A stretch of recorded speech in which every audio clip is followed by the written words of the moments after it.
इस कार्यक्रम के प्रायोजक हैं छयान हेल्थकेयर इंडिया प्राइवेट लिमिटेड।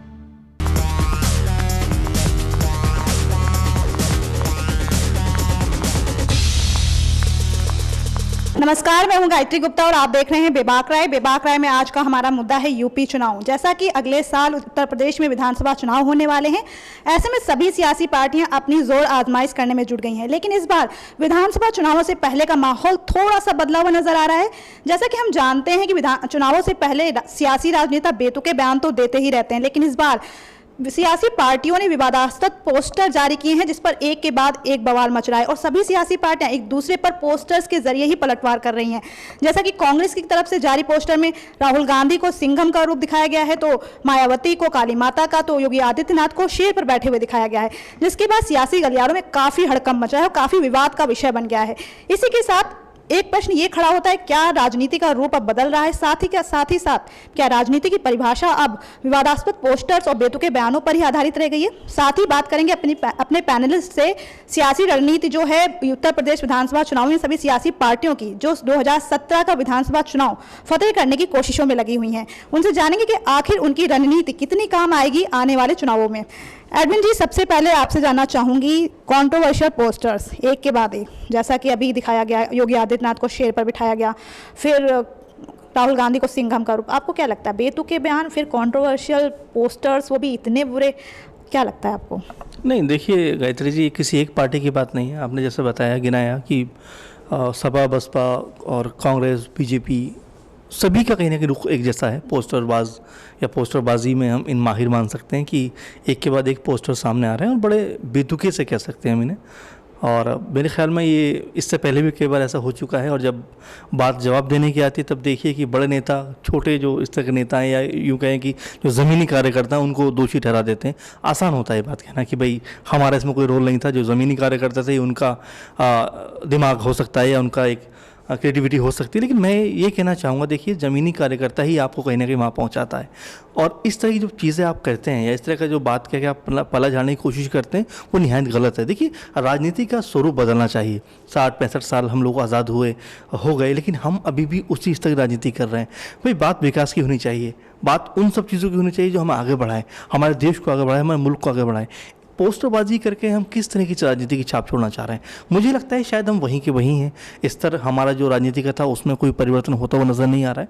कम से कम इसमें सुधार होना चाहिए। और लगातार जिस तरह की बातें सामने आ रही हैं, सिर्फ यूपी की बातें नहीं करूँगा मैं, आप बिहार में इलेक्शन हुए उस समय भी बहुत सारी चीज़ें इस तरह के सामने आई जो जाहिर करती हैं कि वाकई हमारी जो राजनीति है, सियासत है, वो कोई बहुत अच्छे मुकाम की तरफ नहीं रवाना हो रही है या नहीं जा रही है। ये एक चिंता का सबब है। मेरे ख्याल में सबको ये होना चाहिए कम से कम कि भाई अगर हम कोई बिल्कुल पोस्टर आते रहते हैं, लेकिन कम से कम उसकी मान मर्यादा, उसका जो जिस तरह की चीज़ें आप उसमें दे रहे हैं वो कम से कम इस तरह की होनी चाहिए ताकि हम जैसे लोग यहाँ बैठ कर उसके बारे में बातें ना करें। जी, वाकई में पोस्टर्स में मान मर्यादा होनी चाहिए और कहीं ना कहीं जमीनी जो कार्यकर्ता होते हैं उनका बहुत योगदान होता है, ऐसा एडविन जी का मानना है। दीक्षा जी, आपका क्या कहना है एडविन जी की बातों पर? देखिए गायत्री जी, सबसे पहली बात तो मैं ये कहना चाहूँगी कि हम सब चाहते थे कि प्रचार का तरीका बदले।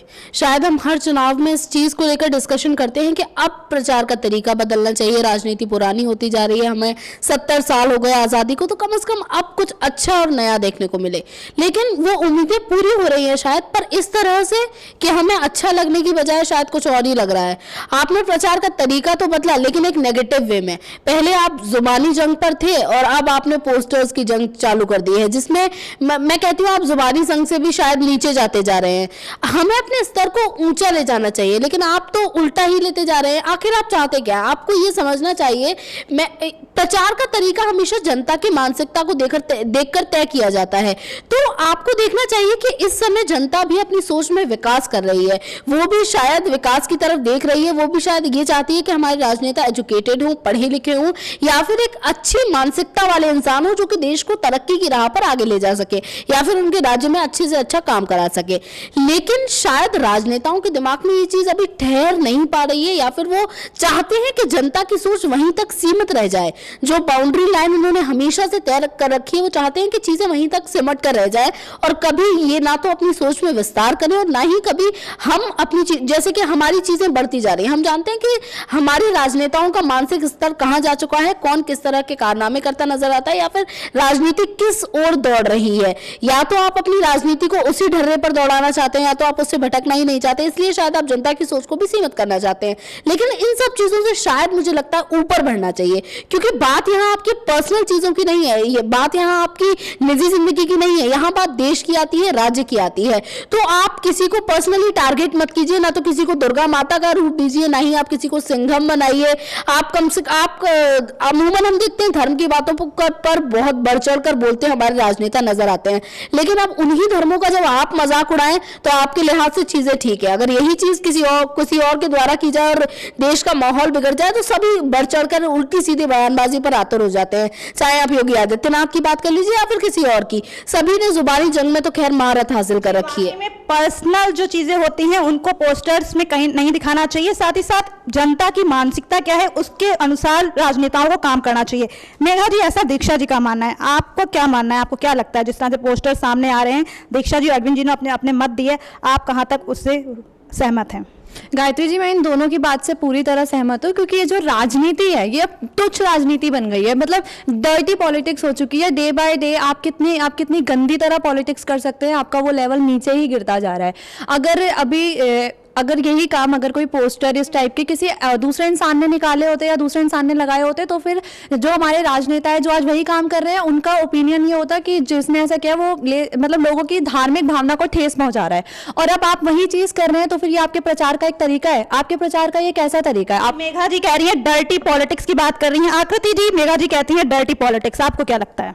मुझे लगता है कि पॉलिटिक्स में ऐसे पोस्टर्स लाना ये बहुत गलत चीज़ है। जैसे अभी यूपी के इस पोस्टर में आया कि एक को कृष्ण बना दिया और बाकी यूपी को हमने द्रौपदी का रूप दे दिया।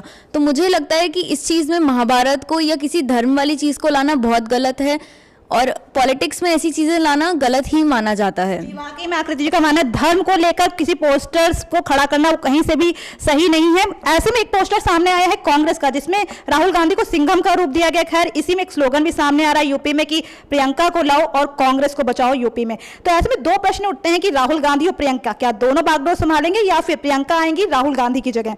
एडविन जी, प्रियंका गांधी और राहुल गांधी, आपको क्या लगता है दोनों आएंगे या फिर जिस तरह से कह प्रियंका गांधी को लाओ और कांग्रेस को बचाओ, तो क्या लगता है? राहुल गांधी वैसे भी अभी तक फिलहाल कुछ कर नहीं पाए हैं सियासी, जो उनका करियर देखा जाए, तो फिर प्रियंका गांधी आ सकती हैं? पता नहीं मुझे, क्योंकि 27 साल से तो कांग्रेस को शायद वहाँ पर विपक्ष में बैठने लायक भी सीटें नहीं मिली हैं, तो सत्ता में आना तो बहुत बड़ी बात है। मेरे ख्याल में जिस तरह से आपने बात रखी कि दोनों सामने आएंगे, तो मैं एक बात स्पष्ट कर दूं कि गांधी परिवार के जो लोग हैं वो शायद पीएम बनने के लिए आते हैं, सीएम बनने के लिए नहीं। और ये अमूमन हम लोगों ने देखा है। यदि राहुल गांधी मैं बड़ी इज्जत करता हूं, लेकिन अगर वो चाहते तो बहुत सारे डिपार्टमेंट से संभाल सकते थे, अपनी काबिलियत को जाहिर कर सकते थे, लेकिन नहीं, उन्हें सिर्फ पीएम ही बनना है। तो ये मजाक ऑफ द डे हो सकता है कि वो आ रहे हैं वहाँ पे या वो पूरी की पूरी सीटें लेकर आ रहे हैं। तो मेरे ख्याल में अभी इसको थोड़ा सा जल्दबाजी है, या हम जल्दबाजी वाली बातें कह सकते हैं कि कांग्रेस के लिहाज से कि भाई आने वाले दिनों में ये पार्टी वहाँ पर सीटें लेकर आ रही है, क्योंकि इस तरह का कोई कारनामा तो मुझे नज़र नहीं आया। हाँ, ये गिने चुने नाम एक दो जो आपने बताया, ये जरूर कांग्रेस के पास हैं, जिसे हम अंतिम चाल कह सकते हैं, अंतिम बोल सकते हैं कि भाई इनके बाद अब कुछ नहीं, तो आशा है अंतिम। राहुल गांधी पीएम बन सकते हैं, सीएम नहीं, ऐसा एडविन जी का मानना है। दीक्षा जी, आपको क्या लगता है राहुल गांधी पीएम बन सकते हैं, सिर्फ सीएम नहीं? देखिए गायत्री जी, एडविन जी का कहना था कि गांधी परिवार की जो मानसिकता है वो शायद पीएम तक सीमित है, कि हमारे जो घर की बेटे या फिर जो सियासत संभाले वो सिर्फ देश के पीएम के तौर पर संभाले या फिर देश की बागदौड़ अपने हाथ में ले, लेकिन एक पर्टिकुलर राज्य के रूप में, या फिर ये भी कह सकते हैं कि किसी छोटी जिम्मेदारी को संभालने में शायद उन्हें संकोच होता है, इसलिए सिर्फ बड़े पद चाहते हैं। और कहीं ना कहीं यही वजह है कि उन्होंने और बाकी राज्यों में, या फिर राहुल को बहुत सारे चांसेस मिले थे जहां वो अपनी बुद्धि को दर्शा सकते थे, जहां वो ये प्रमाणित कर सकते थे कि हाँ, मैं देश की बागडोर संभाल सकता हूं या फिर देश को एक नई दिशा दिखा सकता हूं। पर उन्होंने ये सब नहीं चुना। उन्होंने चुना गांव-गांव, घर-घर जाकर रोटी खाएंगे, उसके बाद शायद जनता को दया आएगी और वो हमें पीएम बना देंगे। वाकई में राहुल गांधी बड़े पद के लिए काबिज है। मेघा जी, आपको क्या लगता है राहुल गांधी खाली बड़े पद के लिए, मतलब कि पीएम के लिए खाली काबिज है? गायत्री जी, अभी तक तो उन्होंने अभी तक अपने एक्शन से ऐसा कुछ साबित नहीं किया है कि वो बड़े पद के लिए बने हैं, क्योंकि सिर्फ बड़े बड़े भाषण दे देने से, बड़े बड़े बयान दे देने से आप ये चीज़ प्रूव नहीं कर सकते, आप ये चीज़ नहीं कह सकते, आप जनता का विश्वास नहीं जीत सकते कि आप एक्चुअली में पीएम बन सकते हैं। तो मुझे नहीं लगता कि वो डिजर्व करते, या फिर वो मतलब उनमें इतनी कैपेबिलिटी है कि वो बन सके। क्या वो पीएम बन सकती हैं, CM? Gayatri ji, first of all कि अभी तक उनके एक्शन से ऐसा कुछ नहीं लगा है कि वो पीएम बन सकते हैं। और रही बात सीएम की, तो जिस तरह एडविन जी ने बोला, वो सीएम बनने के लिए नहीं बने हैं, क्योंकि कांग्रेस के अगर हम उनका हिस्ट्री देखें तो उनकी साइड से जो भी ऐसा कैंडिडेट होता है वो पीएम के लिए ही होता है, पीएम पद के लिए ही होता है। पीएम का कैंडिडेट होता है, ऐसे गांधी परिवार की जो रणनीति रही है उस हिसाब से। आकृति जी, आपसे जानना चाहूंगी, जिस तरह से कि राहुल वर्सेस प्रियंका सामने आ रहे हैं, मतलब कि सॉरी मैं माफी चाहूंगी, जैसा कि राहुल जी और प्रियंका जी का नाम सामने आ रहा है कांग्रेस को बचाने के लिए, तो आपको क्या लगता है, राहुल और प्रियंका दोनों सामने आएंगे या फिर दोनों में से एक ऑप्शन सामने आएगा? जी, मुझे लगता है कि प्रियंका आएगी, क्योंकि कांग्रेस के या बाकी लोगों को भी ये लगता है कि प्रियंका जी में इंदिरा गांधी की छवि दिखती है। तो मुझे लगता है प्रियंका जी ही हैं जो कांग्रेस की किस्मत बदल सकती हैं। जी, वाकई में प्रियंका में इंदिरा गांधी की छवि दिखती है। दीक्षा जी, आपको क्या लगता है, वाकई में प्रियंका गांधी में इंदिरा गांधी की छवि दिखती है और वो उनके अनुसार शासन चला सकती है यूपी का? देखिए गायत्री जी, किस में किसकी छवि दिखती है, कौन पीएम बन सकता है, कौन सीएम बन सकता है, ये शायद हमारी डिबेट का विषय नहीं है। हमारी डिबेट का विषय है कि राजनीति का स्तर गिरता जा रहा है, उस बारे में हम बात करते हैं। रही बात यूपी में किसी चेहरे को चुनने की है, तो मैं पहली बात को ही रिपीट करना चाहूँगी कि कौन पीएम के लिए बना है, कौन सीएम के लिए बना है। जैसे मेघा जी ने कहा राहुल शायद पीएम के लिए, तो कोई किसी के लिए बना नहीं है। जनता सिद्ध करती है कि उसको किसे इस रूप में चुनना है, तो सारी बात तो जनता के हाथ में। और उससे बड़ी बात रही यूपी की बात, तो मैं कहना चाहूंगी कि कौन सा फेस, या फिर जनता को क्या लगता है कि इस फेस की हाथों में जब भागदौड़ जाएगी तब शायद उद्धार हो पाए, तो ये जनता पे डिपेंड करता है। इस पे अभी भी किसी तरह की टिप्पणी देना मेरे लिहाज से सही नहीं है, क्योंकि ये अभी की बात नहीं है कि प्रियंका का नाम सामने आ रहा है। अभी तक कई टाइम से प्रियंका का नाम लगातार कांग्रेस की ही तरफ से सामने आ ही रहा था, लेकिन क्या होगा ये तो आने वाला वक्त ही बताएगा। जी, वाकई में एक प्रश्न और भी है इसमें कि जिस तरह से लोकसभा चुनावों में बीजेपी के पास सांसद बहुत है, उनके पास सीटें बहुत है, तो ऐसे में ऐसा प्रश्न सामने आ रहा है, क्या यूपी में मोदी मैजिक काम करेगा? एडविन जी, लास्ट प्रश्न आपसे पूछना चाहूंगी, यूपी में मोदी मैजिक काम करेगा? सांसद उनके ज्यादा हैं, लगता है आपको ऐसा?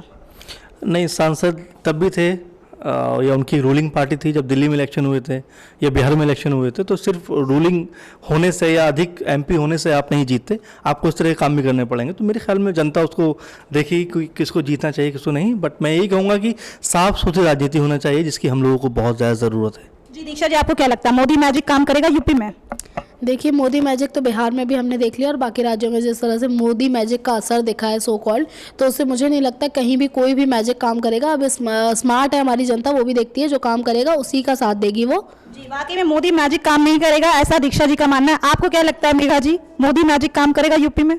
गायत्री जी, अगर एक मैजिक एक जगह चल गया तो ज़रूरी नहीं है कि वो मैजिक हर जगह चले, तो मुझे नहीं लगता कि वहाँ चलेगा, क्योंकि इससे पहले बिहार के लिए भी बहुत सारी ऐसी बातें हुई थी कि वहाँ पे मोदी जी का लहर चलेगी, चालू होगी, लेकिन ऐसा कुछ नहीं। पहले भी जो चुनाव आए हैं उसमें भी मोदी मैजिक की बातें कही जा रही थी, लेकिन कहीं ना कहीं दिल्ली और बिहार में बीजेपी को बहुत बुरी तरह हार का सामना करना पड़ा। खैर, अगले साल 5 राज्यों में विधानसभा चुनाव है, उसमें से एक यूपी भी है, लेकिन यूपी को लेकर सभी सियासी पार्टियां काफी जोर आजमाइश कर रही हैं और एड़ी चोटी का जोर लगा रही हैं इस बार साल 2017 का विधानसभा चुनाव फतेह करने के लिए। लेकिन अब आने वाला वक्त बताएगा कि आखिर कौन सी पार्टी यूपी की सत्ता पर बैठती है। तो यह था आज का हमारा बेबाक राय का मुद्दा। अगली बार फिर मुलाकात होगी किसी खास मुद्दे के साथ, लेकिन तब तक के लिए नमस्कार। इस कार्यक्रम के प्रायोजक है Choyang health care India private limited.